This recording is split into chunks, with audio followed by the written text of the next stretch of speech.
here's the thing about Post Malone. So this is my angle on this. There was an interview that he had where he was talking about some country. They were promoting some country record that he's doing. Mm-hmm. And the gentleman that was interviewing him was basically alluding to him dealing with being called a culture vulture, him being, saying that he's a one-hit wonder, things of that nature. That's obviously not true. That's not true at all. Yeah, that's cap. But how that affected him, he said he was drinking a lot to deal with it. And he said, it's all about the music. It's not about the naysayers. But him actually saying that he was hurt by being called a culture vulture. And I'm like, sometimes the truth hurts. Sometimes the truth hurts because I feel like he was knowingly doing and making the decisions that he made. So that's kind of goes back to what Terry was talking about in Jay Moore's theme. It comes with it. Like if you make those choices to hop around genres, there's going to be something that comes with that. And we've talked about him doing this. Right. Yeah, because I've never heard his side of it, the way that he was saying how much it bothered him. And then before we go into it, I had a question, and y'all correct me if I'm wrong on this, but I asked, is it a contradiction to call someone a culture vulture while commending people who listen to everything? And the reason I'm saying it is because... Say that again. So the culture vulture concept is people just bouncing around different genres, performing in different eras of music. Kinda. Okay. That's why I'm asking, because I want to see if this is correct or not. I always commend people for listening to different types of music. There are some people that can be influenced by all types of genres that just generally want to bounce around. So is there some sort of contradiction there, or am I overthinking it? Because you can have bad intentions, or you can have people that are just musically inclined and just generally want to bounce around. I think he's still... The culture vulture thing, I think, comes from him. Like, okay, his first look was the song White Iverson. That's where I first heard of him. True. And that was a song that was on urban and contemporary hits radio. Yes. Okay. That's the reason I know who he is. Yeah. And then, like, just because he had that one look, he felt he could voice his opinion on hip hop. And I was like, whoa. You haven't done enough in this game for you to say what hip hop is and what it's emotional and what I just remember that rubbed me the wrong way. That took me out too. And then like what I see him now as is this country pop hybrid. And the thing is, I feel like he's good at that. Yeah. But at the same time, it's just another time where I see somebody, they get into the game through what's considered to be hip hop or hip hop, if you will. And then once it's money time, and once it's time to really get on and win these awards and walk these red carpets, you divorce yourself from hip hop. And so you're Marlboro man. Yeah, you're out here with the shiny country outfits. With somebody here in Indianapolis. Yeah, I was about to say, shout out to them. Yeah, but it's just like, okay, that's where if you can be mad at the culture vulture, the implications, but you got to think about how people perceive what you did and how you came into the game. Can he be, does he have a leg when he says it's not fair and, he's frustrated about it, knowingly doing what he's doing? He doesn't think it's fair because he doesn't fully understand what it means to be somebody that's involved in hip hop. Okay. Because if you're dealing with somebody whose whole life being culture is hip hop versus me just hearing a song on the radio and I want to do this song and you do it. Mind you, he was doing a whole different genre before he got on. Mm-hmm. Right. And then he converted over. It's kind of like the Miley Cyrus type of thing. I think the thing here is like the piece with this isn't the fact that he is going from genre to genre. Anybody can do that. See, that's where I was going. But my point is, though, real quick, is that he said that his feelings were hurt. Which I think it's valid if he thinks that his feelings were hurt. I think that's okay. I don't care about his feelings. And that's fine. I think it's okay to not care about his feelings once he does something that diminishes hip hop after he's made his way from been extremely successful. Right. So like if you get called a culture vulture and you haven't really done anything to be warranted as a culture vulture, then yeah, I can understand why and if you don't understand that, I can understand why that could be frustrating. Even if you don't, I'm a white person, I get called it all the time, whether it's valid or not. But it's like, from my perspective, I feel like Post Malone, Miley Cyrus became a culture vulture not from swapping back and forth. It to me, it became that when she decided to come out and say hip hop is bad because of these reasons, and I left hip hop. Mm-hmm. She gained all that cultural cachet, traction, cultural, all that, social currency, if you will, from hip hop. And then she came out and said, "No, actually, it's not that." Right. And then she went and did her own thing, and then she came back to it when it wasn't working out. To me, that is the definition of a culture vulture. Absolutely. From my perspective. Now, I think it gets a little bit interesting navigating this as a white person, because you have to understand that, for you can be a guest in the house of hip hop. Right. But you can still like be a permanent guest there. Like you can live there. You can live in the guest house. You know what I mean? Like Exhibit A, Eminem. And so it's like, I think sometimes it just becomes very easy to pick on said white people. And again, I'm speaking just from experience, is most of the time when I get yelled at for being a culture vulture, it's just because I have an opinion. It has nothing to do with anything, being a vulture. There's no substance. We see it all the time behind it, right? Yeah, we see it all the time. And so like when that continually stacks up over and over again, my feelings get hurt because it's annoying and they don't know me and they're just judging me based upon what I look like. And they it's like all of this stuff. So, but and they never did their Googles for sure. And that's fine. But again, at the same time, like I'm not trying to center myself here, but what I'm saying is like I don't know what Post Malone did. So the stuff that you guys are talking about, like I don't know his extensive story of what he did, like what you guys just said about him. Oh, you're talking about his okay, yeah. You know what I mean? But I do know specifically what Miley Cyrus did. Yeah. Facts. You know what I facts, mean? Like, and facts. I do know the things that DJ Vlad does, and I do know the things that Adam22 does. Yeah, I feel that. You know what I mean? Like, Yeah, to me, like you can live in that for a while, Yeah, I don't know. I totally get what you're saying, but I feel like that your experience is different than his.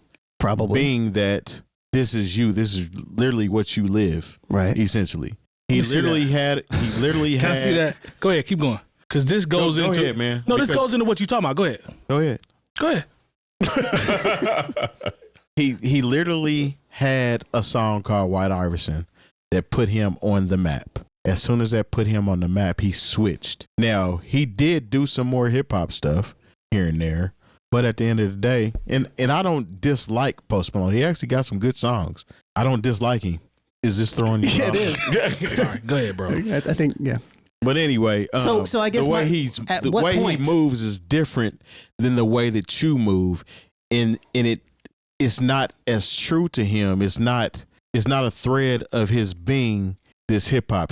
So at what point for him, like what point for somebody who just happened to get big, right? Through hip hop, at what point does Post Malone become said culture vulture, right? Because to Mike's second argument that he was saying, like just the fact that he came into this knowing that he wanted to be a chameleon of sorts of musicianship, it was hip hop that blew him up. But maybe happenstance, maybe a different record came out and he blew up off country music and then he made a hip hop record. I'm going to take some of the blame off of him and put some of the blame on the consumers.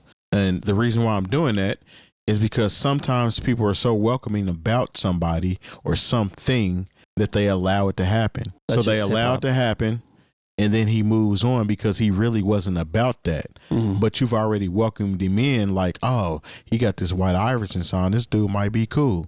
Then he totally flipped on you, but you didn't get to know him. What did he actually say? Like, what did he actually do? I don't even remember. He just, as far as what he just said, his feelings were hurt because people were calling him. No. I mean, like he said that hip hop, like, basically has no.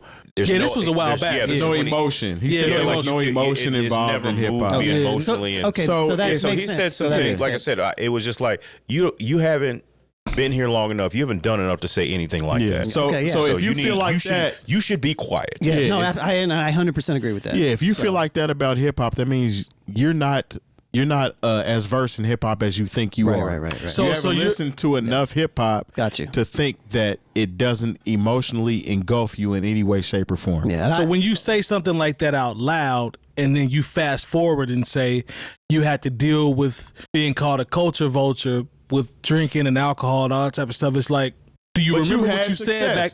Thank you. You had success off of whatever you did, even after White Iverson. So I don't understand how you could blame, and that's kind of a cop out in itself. You're pointing the blame at people saying you were a culture vulture for this one song when you went a whole opposite direction, and now you're blaming it on drinking. And the thing is, your biggest song, like that. One of your biggest songs is a song from the first animated Spider-Man, the one with Sway Lee. Yeah. I mean, Rockstar. Yeah. Rockstar is a big record. Yeah. That's a big record. Yeah, so I'm like, I mean, I don't feel sorry for you, dude. I'm sorry. You talking about say- your drinking problem? I was like, well, I mean, yeah. He said that's what he had whatever. to deal with to on your, cope with it, on is your what he arena said. tours that you created based off this other music. You know, even still, I think multiple things can be true. And here's what I'll say. I 100% agree that he engaged in culture vulturism with doing that.